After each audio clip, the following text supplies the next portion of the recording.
Greeting judges from JBCC, we're CHACO, and today we will present about the business case of DAISEN Motor Corporation Ltd, relating the case topic of crossroads of choice, design a comprehensive and strategic decision for DAISEN.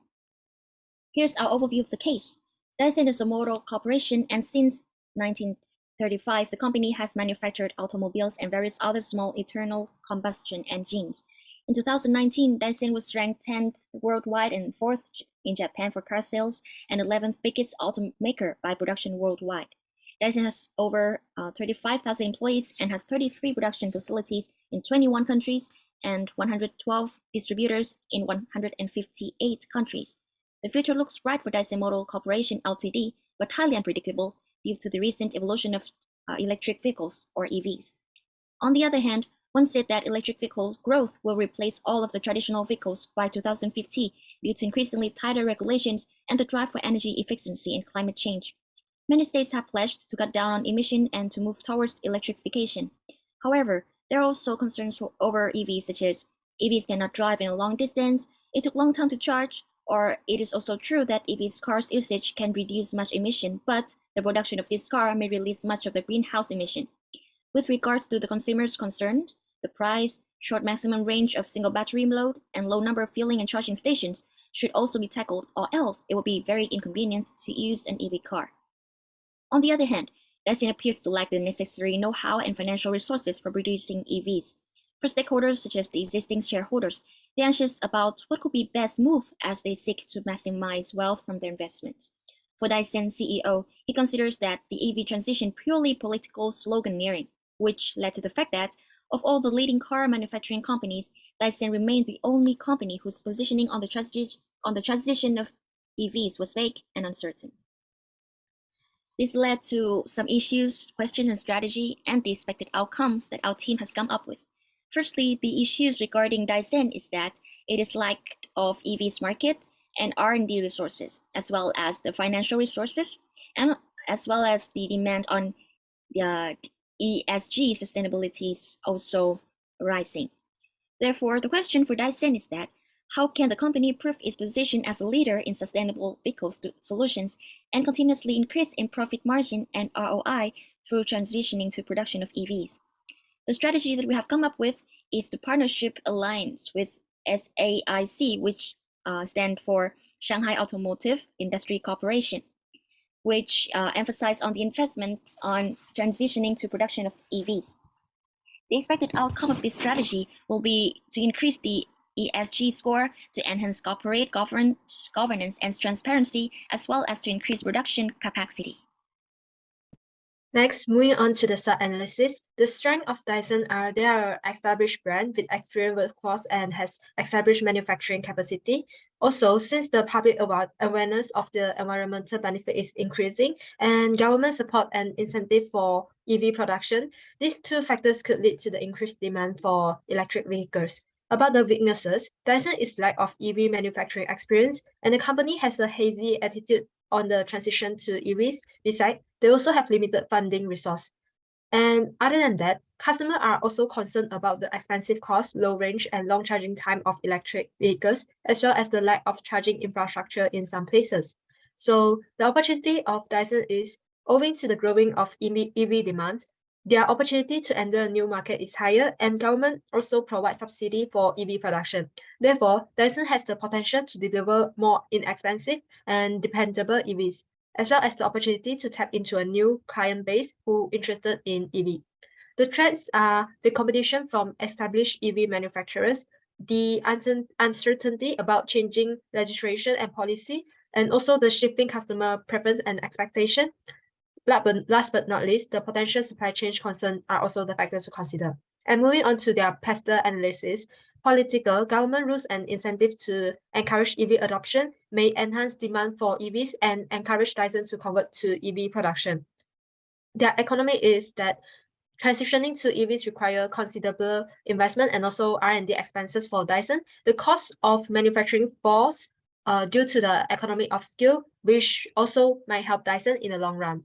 About the social, consumer demand for ecologically friendly transportation solution is actually growing, so it's actually good for Dyson. And in the technology part, advance in EV technology may open up new avenues for Dyson to develop and distinguish in the market. So developing new EV technologies and switching to EV manufacturing may necessitate major investment in R&D and workplace training at Dyson. The environment part is that the emissions produced during the manufacture of EV are often higher than those produced during the production of a conventional car. So energy consumed to manufacture EV accounts for more than 1/3 of the lifetime carbon hydrate CO2 emissions from an electric car. Moving on to the next person. So next, I'm going to cover the main problems that Dyson is facing. The first problem is while the whole automobile industry is changing to producing electric vehicle, the CEO of Dyson, Mr. Kenji, is still considered the EV transition purely political sloganeering, and Dyson remained as the only company whose positioning on the training to EV was uncertain. This problem happens because Dyson is lacking the necessary know-how and financial resources for producing EV on their own. The next problem is the existing evolution of EV make many shareholders reconsider their choice of investment and start looking for more profitable choices. Therefore, the necessity of speeding up the transition and steadily increase shareholder ROIs is the most important thing ever. And the last problem they're facing is keeping their ESG score high and sustainable, as EV has been identified as the best means of reducing emissions in the transportation sector, which lead to the demand of keeping ESG score sustainable. Next slide, please. So given those three main problems that Dyson is facing, there were three options provided for Mr. Kenji for considering. The first option is doing strategic alliance to produce EV with SAIC, one of the big three automobile companies in China. The benefits of doing a strategic alliance to produce EV with them is we can get access to their current EV manufacturing resources and expertise in the field. However, our shareholder might have to wait for fully profit from any improvement in the merged entities operation. The second option is receiving financial aid from a third party, and in this case, it is from the HSBC Bank. In this situation, if we receive the financial aid, we will be able to generate a sustainable capital source for developing new EV model, even if we process both R&D and the manufacturing by ourselves. Moreover, HSBC also gave us another commitment to financial aid in case of the company need further capital for producing in the future. However, there is also a potential risk in case the market fluctuates, and in that case, we may have a huge burden to pay off such a big amount of long-term debt. And option number three is selling the company to a competitor, which is BYD, a top leader in selling EV in China. Although BYD has the ability to quickly increase the company financial performance by leveraging their available system of producing EV, there is always a risk that they can also ruin our business due to the conflict of cultural differences. Moving to the next slide, please. As those three provided options all have their potential risks, which are quite risky for Dyson, we have come up with our choice to help them to continuously keep their position as a leader with sustainable and vehicle solution. And that is Dyson should consider entering into a partnership alliance with SAIC to mass produce and export EV globally. Our recommended solution will be divided into two phases. The short term, Dyson will start its partnership alliance with SAIC, shift to producing and selling EV, and at the same time investing in increasing and upgrading their current manufacturing plants. And for the long-term plan, we want to use the profits from selling EV to reinvest in Dyson R&D in order to conduct research and gain know-how for develop their future new EV model. And also, in order to catch up with the trend of the industry, we also want to strengthen the connection with SAIC as well as other international EV alliances. Next slide, please. So by doing partnership with SAIC, Dyson would receive three big benefits. The first one is Dyson would gain access to SAIC expertise and resources, which could help them to improve their operation and grow their businesses. The second one is joint development of new product. By working with DAISEN, Dyson could collaborate on the development of new product, which could help them to differentiate themselves in the market and increase their competitiveness. And the last one is shared risks. With a partnership, the risk is shared between both companies. This could be especially beneficial for Dyson, as they would not be solely responsible for the financial burden of the partnership. However, there is still some possibility of drawbacks, such as loss of control, limited autonomy, and the last one is potential cultural differences. In order to tackle those drawbacks, we have some suggestions for DAISEN, such as develop a clear set of agreement, or establish a joint decision-making process, or hire an experienced executive to handle the complexity of partnership, or in order to tackle with potential conflicts of cultural differences, we recommend that DAISEN should conduct cross-cultural training or regular face-to-face meeting between key stakeholders. Next slide, please. Thank you. So here is how we can implement the solutions. First, we will conduct feasibility study. This study should look at the potential benefits, risk, costs, and impact of the partnership on both companies. Secondly, it is important to develop a partnership agreement. So this will involve clear outline of the terms of the partnership, including the roles and responsibility of each partner, ownership structure, profit sharing arrangement, and the duration of the partnership. The third step is that the partnership should identify the target markets where they will focus on selling their electric vehicles. They should consider areas where DAISEN already has a strong presence and the market share, and also where SAIC, Shanghai Automotive Industry Corporation, can provide the necessary manufacturing abilities. Step 4, DAISEN and SAIC will have to establish the new plants and the manufacturing sites to produce and export the electric vehicles globally. The two companies should work together to ensure those facilities are designed efficiently and cost effectively. For the fifth step, DAISEN and SAIC should collaborate to develop and produce EVs model that meet the needs of the target markets, considering some of the factors such as long battery for long range distance charging infrastructure, and also the price. After that, two companies should work together to market and sell the electric vehicles in the target market.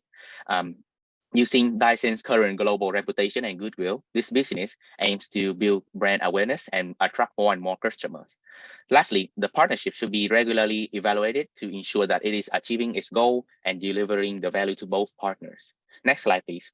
For the field of investment, from the fact that the General Motors, which is currently the 6th largest automaker in the world, pledged to boost electric vehicle and autonomous vehicle investment to $35 billion through 2025, with their current net worth is around $48.94 billion.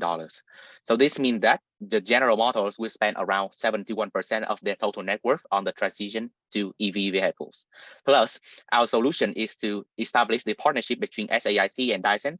Therefore, we also take around 71% of DAISEN net worth, which is around 31 billion for the investment into 6 fields below. Battery technology. Yes, this is crucial for development of more efficient and long-range electric vehicles. Secondly, electric vehicle platforms. This involves investing in research and development, as well as in the production facilities needed to manufacture the new models. For now, we are thinking about designing the electric vehicles that serve the demand of customers first, which focus on cheap price, affordable price, long battery for long distance, convenience, and compact.